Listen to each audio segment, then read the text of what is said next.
খেতে যখন পারবে না তো জন্ম কেন দিয়েছো? কিরে, বাবার সঙ্গে এইভাবে কথা বলতে হয়? যা বাবার কাছে গিয়ে ক্ষমা চেয়ে নে।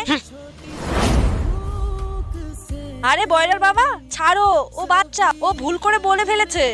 আরে তুমি ঘুরছো না কেন এদিকে? দেখো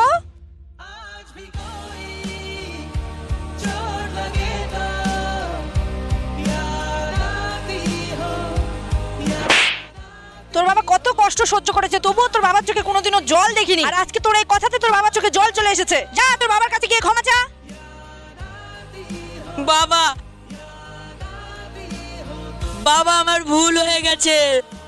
বন্দুক থেকে বেরোনো গুলি আর মুখ থেকে বেরোনো কথা কখনো ফিরিয়ে নেওয়া যায় না। ঠিক তেমনই কিছু বলার আগে একবার নয় 1000 বার ভাবতে হবে। চল, ঠিক আছে।